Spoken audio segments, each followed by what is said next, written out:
Ça, c'est ceux qu'on avait sélectionnés. Ceux qui étaient sélectionnés, Actua BD, Les Arts dessinés, les Cahiers de la BD, Le Désableur, Tonnerre de Bulles, et tu peux me le lire parce qu'à chaque fois j'arrive. Top Feriana. Voilà, Top Feriana, qui est très très bien. Ouais, voilà. Bon, donc, le prix, on l'a donné au Désableur. Donc, le rédacteur en chef est ici. Où est-ce qu'il est? Est-ce qu'on a un Désableur sous la main à montrer?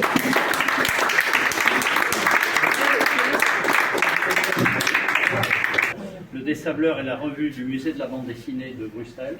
Et entre autres mérites, elle est bilingue. Vous retournez la revue, vous l'avez en flamand ou en wallon selon que vous avez commencé. Et elle parle beaucoup de patrimoine, de choses comme ça. C'est une revue qu'on aime beaucoup. Voilà. Tu veux peut-être dire un mot? D'abord, merci beaucoup pour ce prix qui est nouveau, si j'ai bien compris. Oui, c'est le premier à l'avoir. Oui, et merci au musée de la BD qui m'a donc fait confiance il y a 5 ans pour diriger cette revue.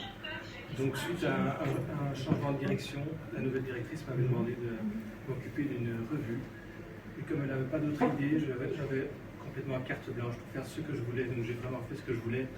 J'ai fait la revue que j'aurais voulu lire en tant que lecteur. Donc, ça mélange le moderne, l'ancien, tous les artistes un peu, disons, qui sont pas très commerciales, tout ce qui est très pointu, on va dire, voilà, tout ce qui est underground ou oublié, voilà, tout ce que j'aime en gros. Donc, c'est de ça que j'ai voulu parler. Donc, et voilà, et dans chaque numéro, il y a une fameuse rubrique qui revient sur la bande dessinée belge d'avant 1930. Donc, c'est une autre façon de lire. Il y avait des Belges avant Hergé, donc il y a eu, désolé, je n'ai pas l'habitude de parler en public, il y a eu un tas de dessinateurs qu'on ne connaît pas. Donc le travail des Désableurs, c'est vraiment de mettre ces auteurs-là en lumière. Alors, explique peut-être pourquoi ça s'appelle le Désableur. Alors l'institution, donc c'est la revue du musée de la bande dessinée qui se trouve rue des Sables. Donc l'idée était un peu de dépoussiérer l'image du musée. Donc voilà, dépoussiérer rue des Sables, ça fait Désableurs. Donc, je précise, vous avez les mêmes articles, recto verso, et parfois, il y a des illustrations qui ne sont pas les mêmes. Vous avez plus d'illustrations que s'il y avait juste en une langue. Voilà, c'est ça. Je tenais vraiment à ce que la revue soit dans les deux langues nationales, ce qui n'était pas gagné, parce que voilà, on se disait que ça n'allait pas intéresser les néerlandophones. Finalement, il y a plus d'abonnés néerlandophones que francophones. Et donc, pour ne pas perdre une moitié de revues, on s'est dit, c'est bien de varier, de mettre des images différentes. Très bien. Eh bien, merci.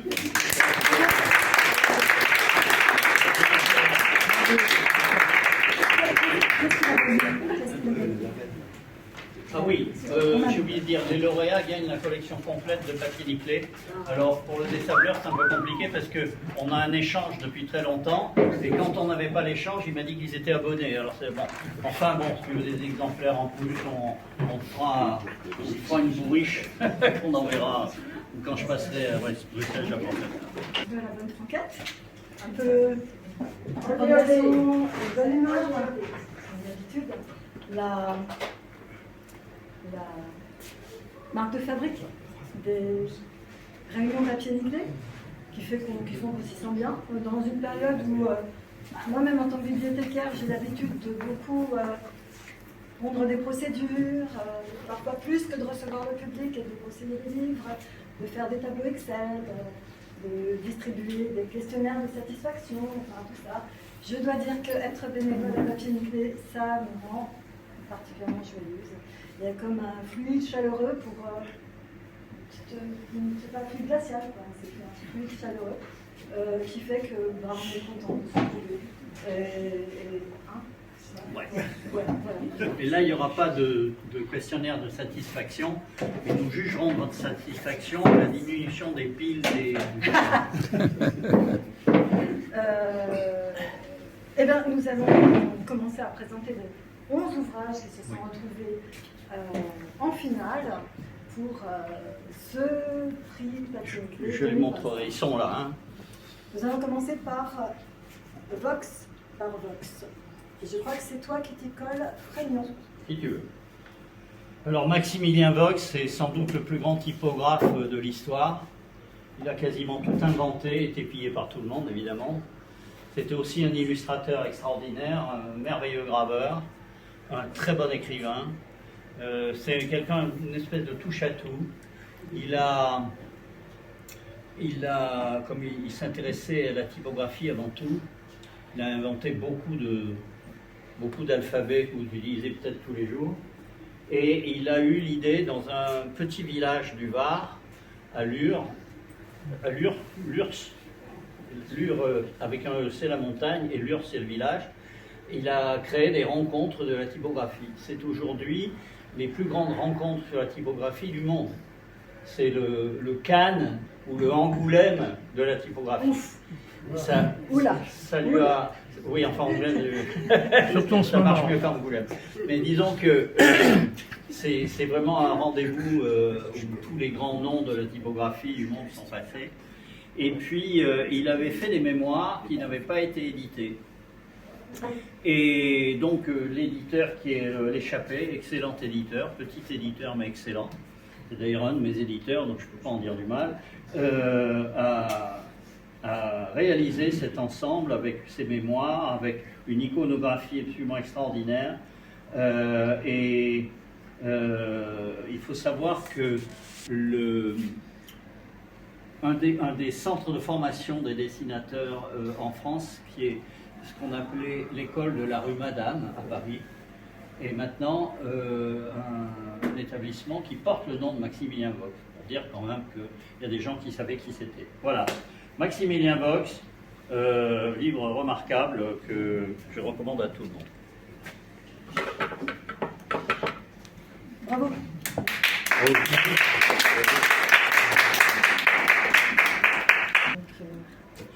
Benoît Bonte, la planète Arédite, l'aventure Artima Arédite vue de l'intérieur. Alors Benoît Bonte a rejoint l'équipe de Papier Niclé il n'y a pas longtemps. Il a fait quelques articles déjà. Bon, il s'est penché sur un des plus grands éditeurs de BD populaire qui était l'édition Artima puis Arédite, mais il l'a fait sous un angle bien particulier.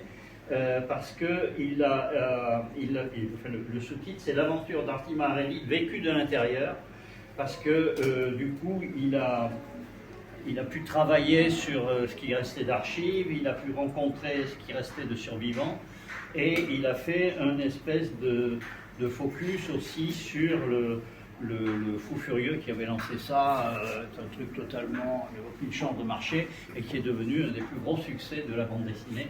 Pour ceux qui ont un âge certain ou un certain âge, les fascicules Artima, c'était vraiment ce qu'il y a eu de plus beau dans l'histoire de la bande dessinée, parce que rien que quand on approchait du kiosque, voir toutes ces couvertures bariolées avec ces lettrages improbables, c'était déjà un plaisir. On avait envie de les acheter tous. Et d'ailleurs, on est quelques-uns à essayer de reconstituer l'intégrale, mais c'est pas facile, parce qu'il y en a beaucoup trop. Et voilà. Donc, Benoît a fait ce travail.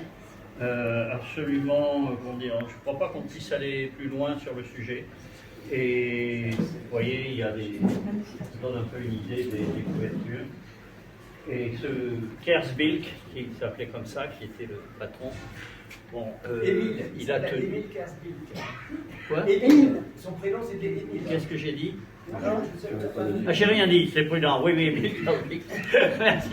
Et voilà, son aventure a duré quand même pas mal d'années, jusqu'à ce qu'évidemment la mode de ces fascicules format comics ne marche plus en France. D'ailleurs, toutes les tentatives de faire des comics américains en français au format américain, ça ne marche pas. Donc on ne sait pas pourquoi. Après, il y a eu ce qu'on a appelé les petits formats, beaucoup plus petits, mais c'est une autre histoire que peut-être Benoît écrira si d'autres ne l'ont pas déjà fait. Bouillon, dessinateur du quotidien. Alors, Alain Dubouillon, c'est quelqu'un qui a longtemps habité boulevard de Belleville. Là, maintenant, il habite Mâcon. Et surtout, il était tout le temps fourré à Lyon parce que pendant 30 ans, je crois, il a été le dessinateur éditorialiste du Progrès.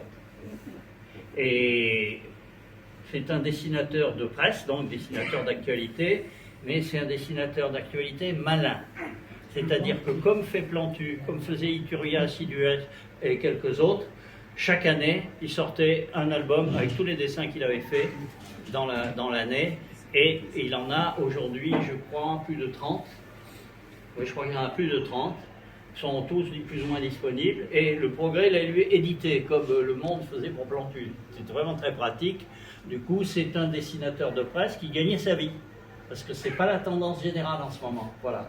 Alors, comme il est lyonnais, la ville de Lyon et leur médiathèque lui ont fait une énorme rétrospective. C'est une exposition vraiment... si tous les dessinateurs avaient ça, je peux vous dire, ils seraient contents. Bon, moi, je suis allé la voir, je crois que tu l'as vu, ça. Ouais. Et du Bouillon, j'espérais qu'il soit là ce soir. Mais il a dû savoir que c'est pas ce livre qui avait le prix, donc et donc ils ont fait un catalogue. Alors c'est un catalogue très collectif, hein, il y a beaucoup de gens qui ont participé, même moi j'ai fait un petit chapitre, et donc c'est le genre de livre, bon c'est un catalogue, mais c'est quand même le genre de livre un peu de base sur l'œuvre d'un dessinateur, et du Bouillon ça vaut le coup, parce que c'est quand même quelqu'un de très drôle, et qui a un style très très très simple.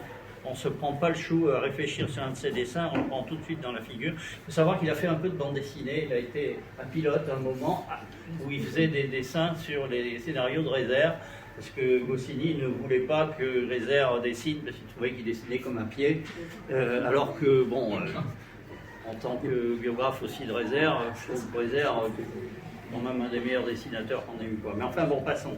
Donc il a aussi fait de la BD dans Tintin, il a une belle carrière du Bouillon. Voilà.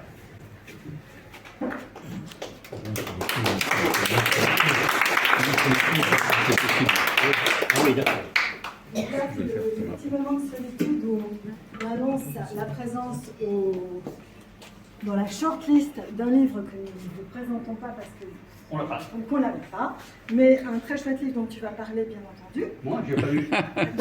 Il y a quelqu'un qui l'a lu? Faut pas le dire. Qui est-ce qui a voté pour Bourgeon, Dessiner la vie par Christian Le Jallet?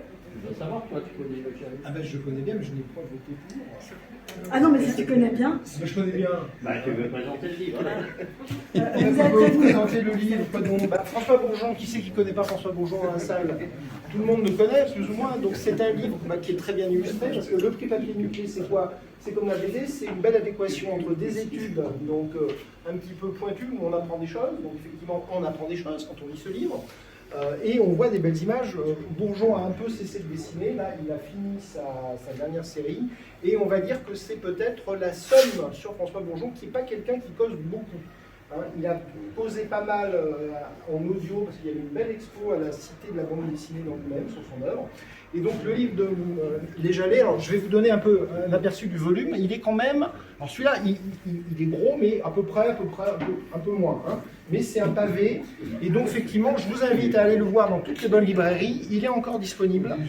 Hein. Alors je vous invite quand même à vous dépêcher, parce que ce genre de livre d'études sur la bande dessinée, malheureusement on ne les trouve pas longtemps, parce que c'est des tirages limités, et donc François Bourgeon, un grand, et c'est quand même une œuvre somme, puisque en fait il y a des dessinateurs qui vont dessiner jusqu'à Vitam Aeternam, et Bourgeon, je pense qu'il a réussi apparemment, là il en a un peu fini avec la bande dessinée, et c'est à la fois, c'est bien de faire un catalogue du vivant d'un auteur et pas d'attendre qu'il meure. Donc le travail de Les Jalets est tout à fait estimable dans ce sens-là. Voilà. Bravo.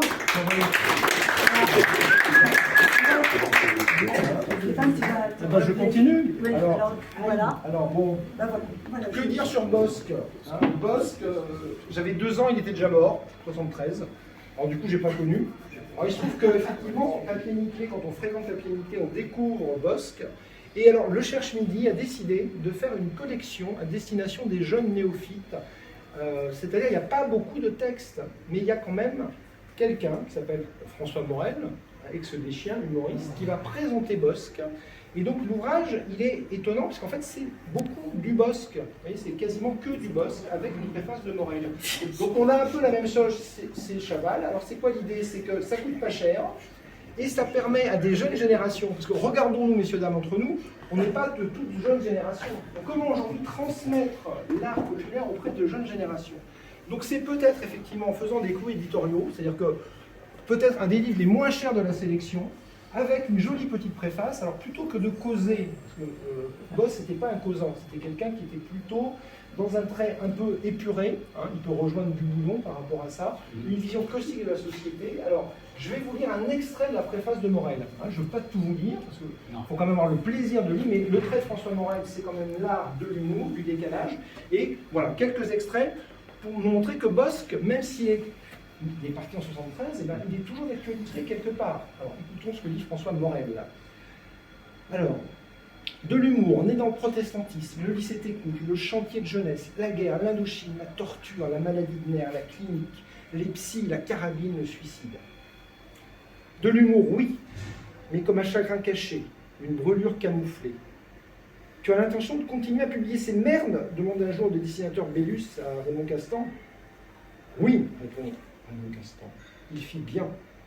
70 ans plus tard, les images de couples grassouillets et débonnaires passent finalement moins à la prospérité que la vision chaotique, tragique, désespérée de l'ancienne Indochine. Il n'y a pas forcément de quoi se réjouir.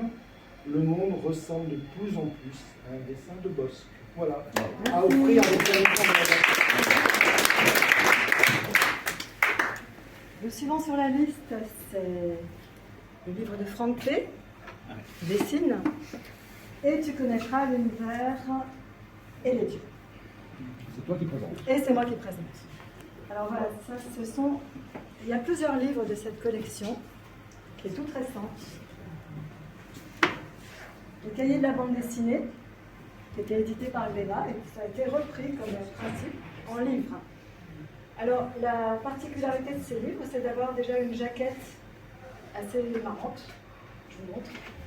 Tu veux que je vais faire l'assistant? Vas-y, On fais va la l'assistant. déplier, parce que c'est Voilà. beau, quand même, hein. Voilà, Parce que c'est un peu complexe, il ne faut pas l'abîmer. Oui, c'est le mien. C'est le tien en plus, voilà. Moi je fais la pom-pom girl, et voilà, on a ça, donc du coup, paf. Ouais, une belle couette. C'est très beau. Et là derrière, on a ça. Il en manque un bout, mais il faut acheter la BD pour avoir le reste. Ça n'est pas qu'anecdotique, Ouais. c'est Voilà. vraiment partie du mystère de cette collection.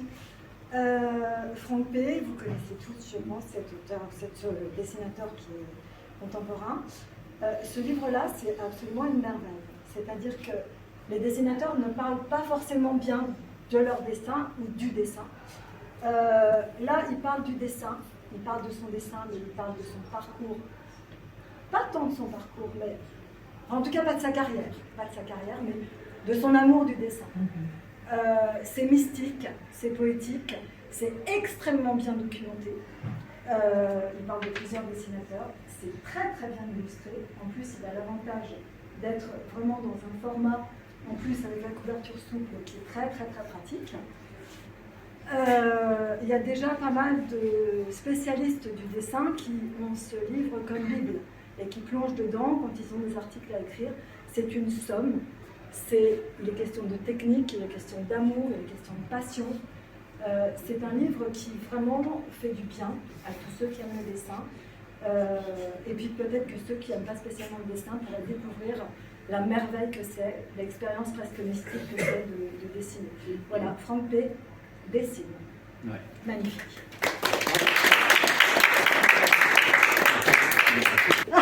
Alors, qui est Régis Loisel? Bonne question. Régis Loisel, il est loin du dessin quand même, il revient en ce moment. Alors là, pareil, est-ce que quelqu'un, tu veux me faire le contraire? C'est bon, En plus, c'est joli, mon défi. J'aime bien, très beau. parce que c'est filmé. Comme on a un vidéoprojecteur, ça fait ambiance dessin, on monte du dessin. Alors, du Quel coup, dessin? parce que quand même, c'est l'histoire de Peter Pan. C'est-à-dire que c'est quand même un travail énorme, l'histoire de Peter Pan. On connaît la quête de l'oiseau du temps. Donc vous avez une espèce de making-of de cette histoire de Peter Pan. C'est-à-dire comment on part d'un conte et comment un scénariste, finalement, quelqu'un qui travaille à la fois le texte et l'image, s'approprie un conte. Et va donner, par exemple, une couleur particulière au personnage de Clochette, une couleur particulière au personnage de Crochet, et le Peter Pan va être incarné par un enfant. Donc on va avoir à la fois une réactualisation d'un conte intemporel, une vision sociologique et poétique. Et donc là c'est très beau, parce qu'on va trouver aussi, bien entendu, des croquis préparatoires, on va trouver tout un matériel, et c'est un travail assez étonnant, et c'est passionnant, effectivement, pour tous les amateurs de Peter Pan, de la nouvelle de Barry, pour les amateurs de Loisel, puisqu'en fait, c'est toute une série d'entretiens. Alors le bouquin, il fait 266 pages quand même, et c'est vrai que ça se lit comme un roman. Voilà, bravo pour le travail fait. C'est des éditions Cahiers de la bande dessinée. Nous amène maintenant à Christelle Pissavi-Hiverno. Encore. Bah oui. Ouais. Qui, avec David Amrin et d'autres, ont réalisé la véritable histoire, attention c'est lourd, les éditions Dupuis.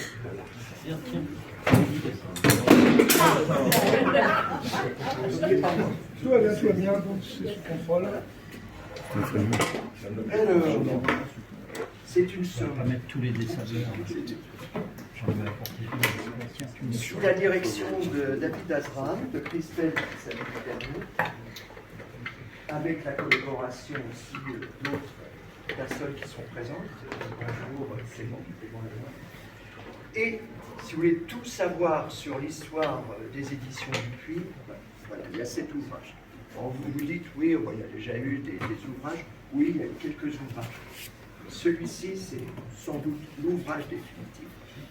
C'est surtout une curiosité, une possibilité d'aller dans les archives, et ça a pu être, évidemment, je dirais que cet ouvrage est presque l'aboutissement d'un travail de longue haleine, fait par Christelle Pissavi-Hiverno, par Bertrand. Voilà. Et sur, vous avez lu la véritable histoire du journal de Spirou, entre autres, de Spirou.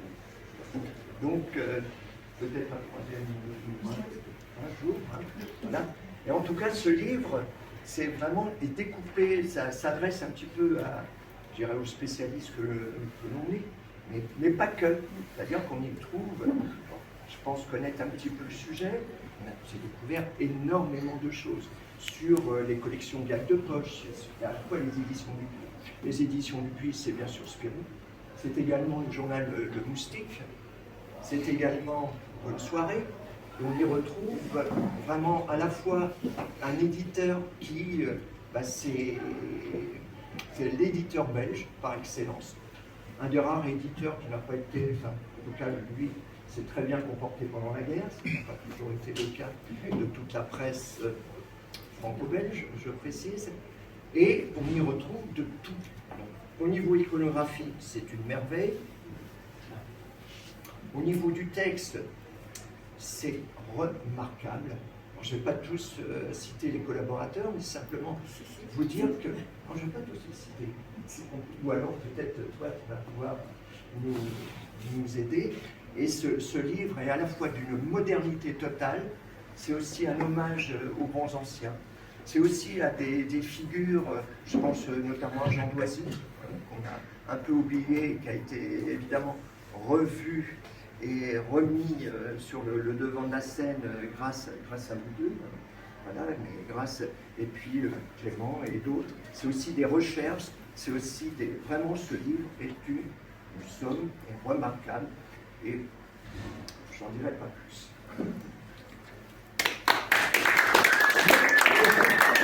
Voilà. On enchaîne. Voilà, je vais dire, Christelle Pissavi-Hiverno. Mais oui, c'est le hasard. C'est aussi le hasard, la possibilité d'avoir cette collection. C'est la collection, c'est les cahiers de la BD. Hein, n'oublions pas. Donc c'est une vraie collection. Alors moi, je ne veux pas vous faire le coup de mes petits camarades de les faire tout ça.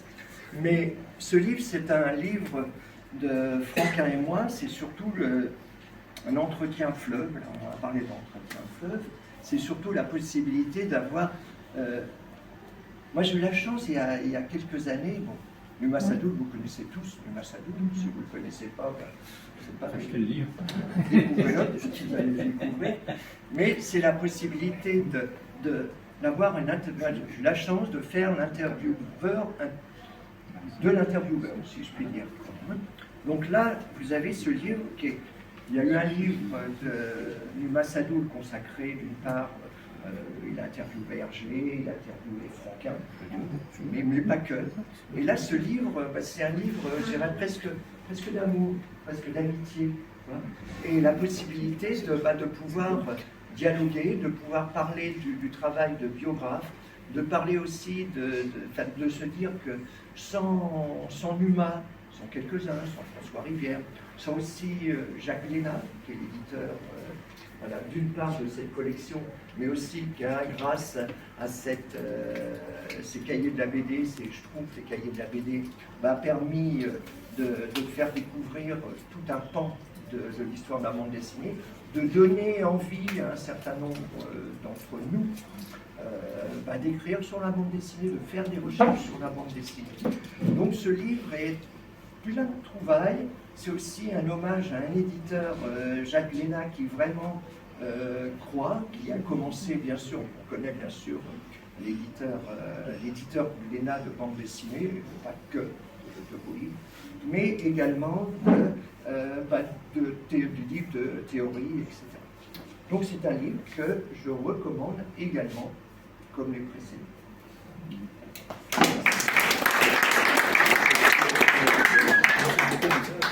Thomas. Oui, c'est ça. Voilà, ben c'est ça. L'automation. Voilà. Encyclopédie des BD de petit format, numéro 4. Vous parlez de ce livre, qui est également une somme, etc. Là, tu parlais, Yves, tout à l'heure du livre sur Haredi, hein, en parlant de la bande dessinée populaire. Alors évidemment, nous, on a plutôt tendance à, surtout aujourd'hui, quand on regarde un petit peu, on parle de la bande dessinée, on parle des revues, on a tendance à dire c'est Tintin inspiré. C'est Tintin inspiré, bien sûr. Mais il y a énormément de facettes de la bande dessinée qu'on ne connaît pas ou qu'on connaît peu, qui ne sont pas forcément toujours étudiées, qui ne sont pas forcément faciles à étudier. Tu l'as évoqué, Yves, concernant Haredi. C'est une question parfois de format, parce qu'on parlait de petits formats. C'est aussi une question qu'on ne connaît pas tout sur les auteurs qui ont publié, notamment dans les petits formats. Alors, pour savoir un petit peu sur les auteurs, notamment de petits formats, ce qu'on appelait les petits formats, c'était assez honteux. Hein. C'est-à-dire que c'était les petits formats. Moi, je me souviens, quand j'étais gamin, on disait lui, il n'arrivera pas, et il lit des illustrés. C'était les illustrés, c'est-à-dire que la plupart du temps, on ne connaissait pas. On avait une superbe couverture. À l'intérieur, on avait un dessin de qualité parfois médiocre, parfois pas. Parce que dedans, il y avait quand même, je ne sais pas, du Brescia, du Prat. Il y avait aussi énormément de productions qui venaient de la Fleetway, donc de Grande-Bretagne, de Selecciones Ilustradas en Espagne, en Italie, etc. Donc tout ça, on se dit, mais comment étudier ça? Il y a un homme qui le fait, c'est Gérard Thomassier. Si un jour vous allez dans sa librairie, c'est la librairie Fantasmaque, publicité gratuite sur la tête rue de Belzunce, je n'ai pas le nom en tête. Voilà. Et donc, après, je pense que lui seul est capable de faire ce type d'ouvrage.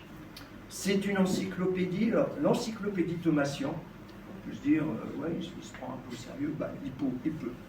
Il peut, parce que Gérard Thomassian est quand même un des plus fins connaisseurs. C'est surtout quelqu'un qui a tissé au fil des années énormément de contacts avec des collectionneurs, avec des archivistes, qui a retrouvé énormément d'archives.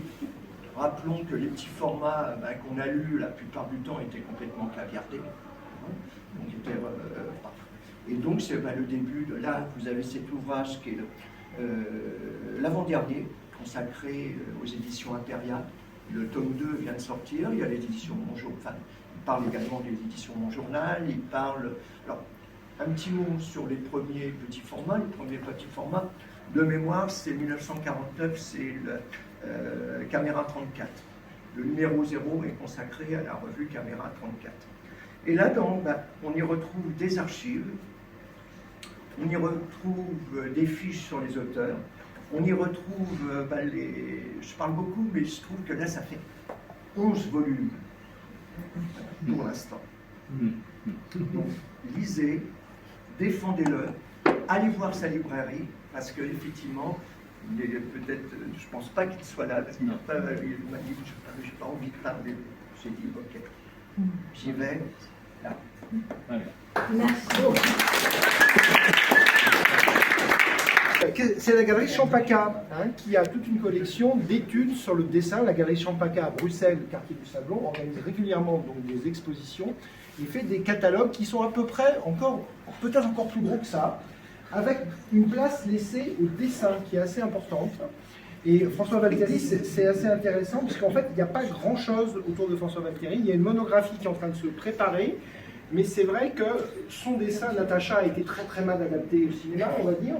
Donc quand on voit le film, il faut relire la bande dessinée quand même, pour retrouver le dessin de ce petit personnage. Une des premières héroïnes de la BD franco-belge, à la fois sexy, drôle, et donc Valteri a mis beaucoup de lui-même dans ce personnage, l'air de rien. Et effectivement, voir les dessins, les croquis préparatoires, quelques petits mots, donc c'est un livre que vous pouvez offrir. C'est pas un livre, on va dire, très pointu sur l'analyse du travail, mais c'est un livre, comme tous les ouvrages de Champaka, il y en a sur Gottlieb, il y en a sur Chaland, je crois aussi. Et donc tous ces livres font des très beaux cadeaux de Noël et sont une espèce de livre collector qui est dédié à l'image.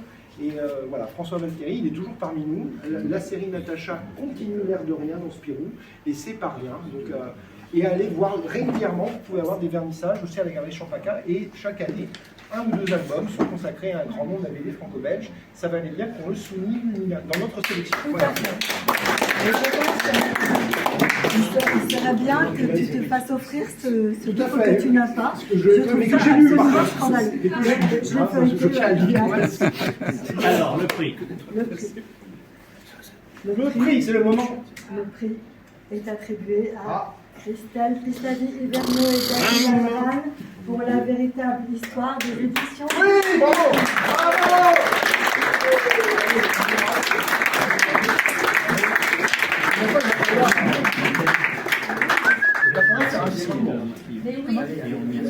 C'est filmé, alors regardez pas. Alors je précise que nous associons, parce qu'on a pris un risque en ayant vu qu'il y a eu tellement de livres dans lesquels Christelle était impliquée cette année, on a vraiment pris le risque que les voix s'éparpillent. Eh bien, il se trouve qu'ils sont tous arrivés en finale et qu'ils ont eu tous beaucoup de voix, et que donc on associe à ce prix et à ce livre les 3 autres que nous avons présentés, à savoir les 3 ouvrages des cahiers de la bande dessinée. Alors peut-être que l'année prochaine, il y aura... C'est Charlie, hein, ça y est, il est sorti, oui, il est sorti, je l'ai vu. Peut-être qu'il sera dans la sélection de l'année prochaine. C'est Charlie... C'est Mes années à Rakiri. Mes années Harakiri. Voilà, que j'ai reçu et qui est chroniqué sur la page Facebook du Papier Nickelé quand même. Alors, j'ai quand même une question. J'ai un problème avec ma bibliothèque. Pourquoi ils n'ont pas le même format? Je ne peux pas les ranger pareil dans ma bibliothèque. Ils ne tiennent pas. Excusez-moi, je suis désolé. Vous n'êtes pas obligé de répondre tout de suite. Hein, C'est le massicoteur et débutant. Ah ben oui, c'est ça. Voilà. Mais alors, je les veux bien. Ah oui, alors on reprend. C'est mes bébés. Attention, ça commence à peser. Et évidemment, ce genre de travail, ça se fait pas tout seul, c'est bateau, mais ça se fait pas tout seul. Déjà, le gros là, je l'ai fait avec David. Venez.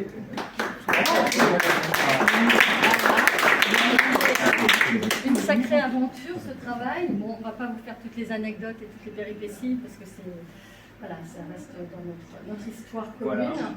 On l'a fait avec, entre autres, Clément Lemoine.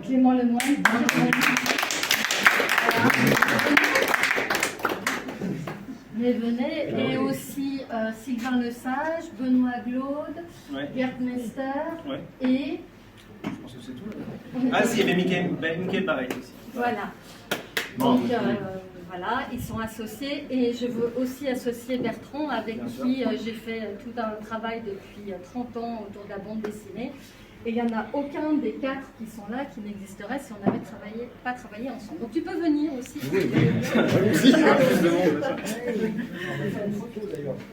Donc c'est mon nom qui est revenu à chaque fois, mais vous voyez, c'est un vrai travail d'équipe. Et voilà, c'est vrai que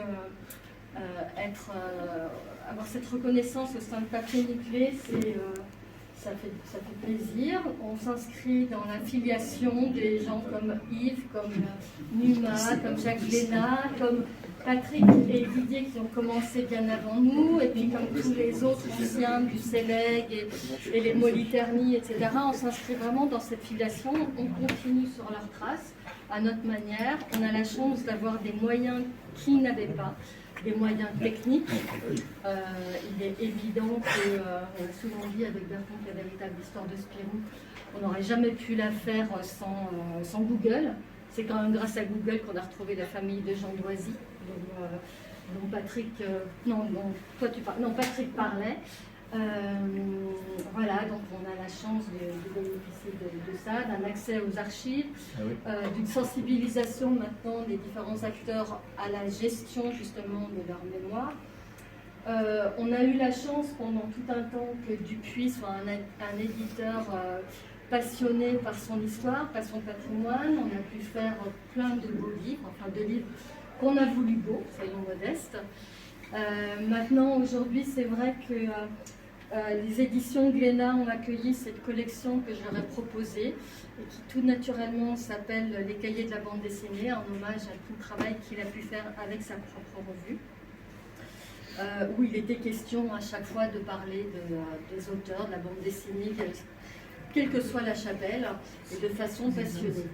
Donc la question, pourquoi tous ces formats? Eh bien parce que à l'origine, il devait y en avoir que 2, mais celui-ci étant dans la continuité de Les Franquins créés à la gaffe, on a imaginé que ça serait bien que ça fasse collection et qu'il s'agissait de... Mais ce format-là, normalement, on ne le retrouvera pas. En revanche, on retrouvera un 3e format parce que nous allons lancer des artbooks. Et que là, pour le coup, ces formats sont trop petits. Je voudrais avoir une pensée très particulière et pleine d'émotions et pleine d'amour aussi pour Franck P. Ce bouquin, je ne l'ai pas fait moi-même, je n'en suis pas l'autrice, j'en suis l'éditrice. Je suis heureuse d'avoir rattrapé ce projet au vol parce que c'était un projet délicat.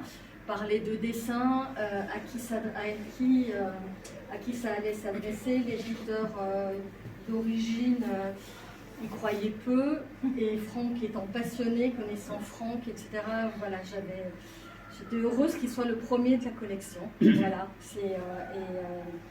et il aurait largement pu avoir le prix aujourd'hui, vraiment. Je suis heureuse de t'avoir entendu, Nathalie, dire que voilà, il servait à des critiques aujourd'hui pour parler de dessin, parce que c'était ça l'ambition de Franck, qui déplore qu'on ne parle pas de dessin, qu'on parle des histoires, mais qu'on ne parle pas de dessin, et il en conclut qu'en fait, les journalistes n'ont pas les mots, ils ne savent pas regarder un dessin, ils n'ont pas été éduqués pour, enfin, je parle des journalistes de la grande presse, ils sont plus à l'aise avec les histoires, et là ils donnent des clés, et j'ai eu un grand moment privilégié parce qu'il m'a donné à lire la première version. Il y a des choses que je ne comprenais pas, et je lui ai demandé de me les expliquer. Et là, c'était un moment béni parce qu'il a fait la lumière. Voilà, donc une grande pensée pour Franck qui est un auteur magnifique. Et voilà. J'ai beaucoup parlé. On l'aime, on le dira. Oui, on l'aime. On l'aime. Et je vous aime tous aussi. Bravo. Voilà, merci pour...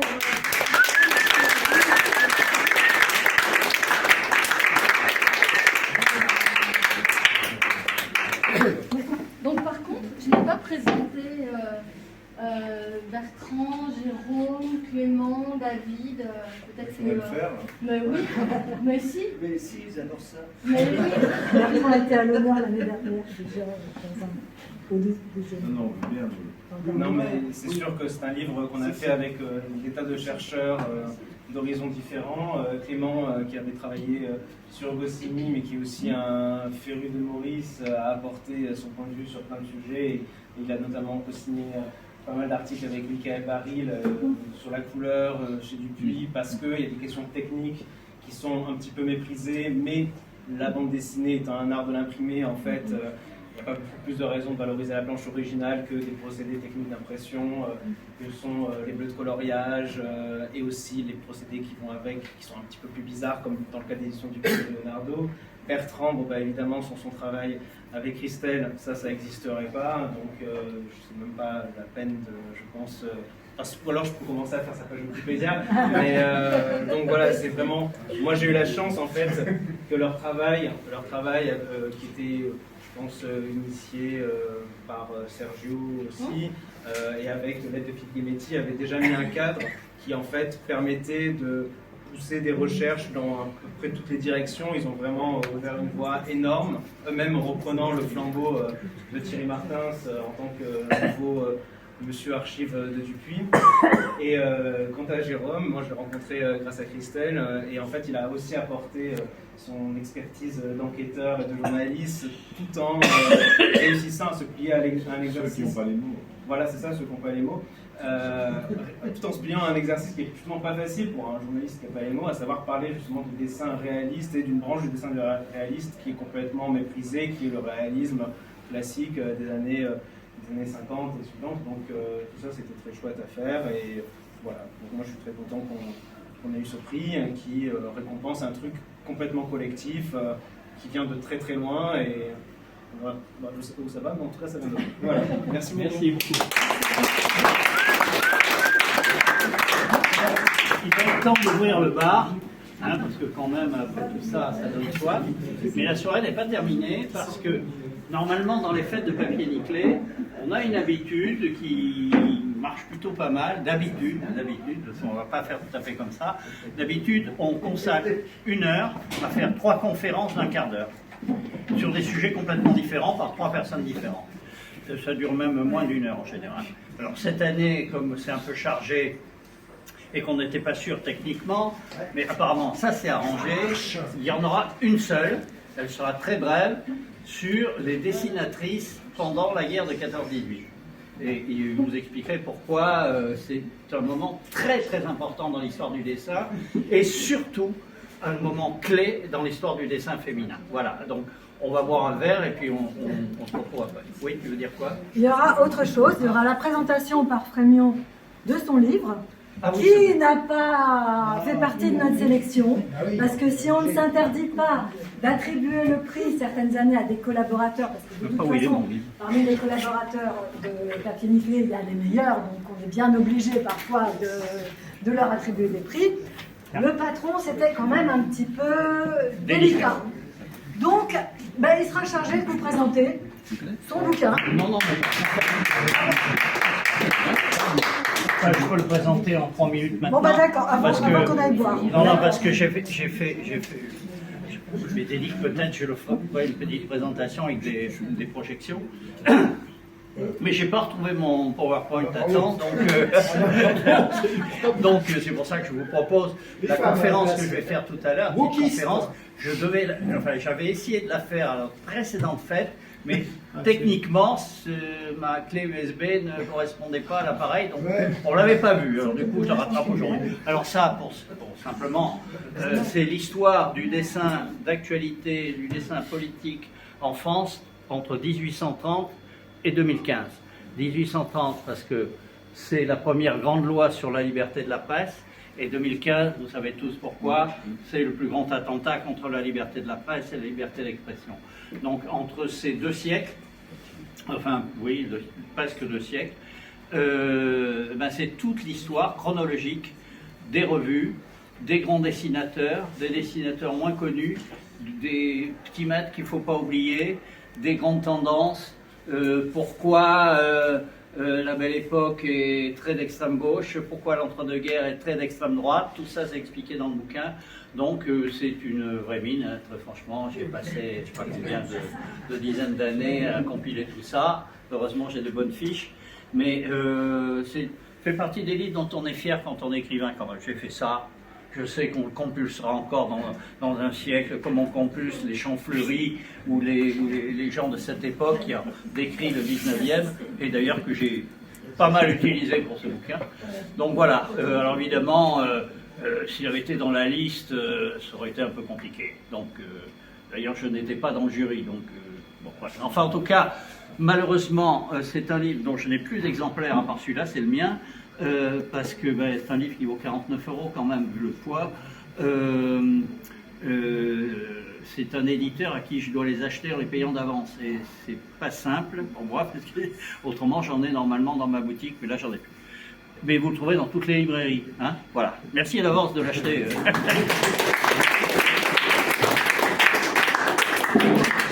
Donc, le bar est ouvert si monsieur le barman est prêt. Pause.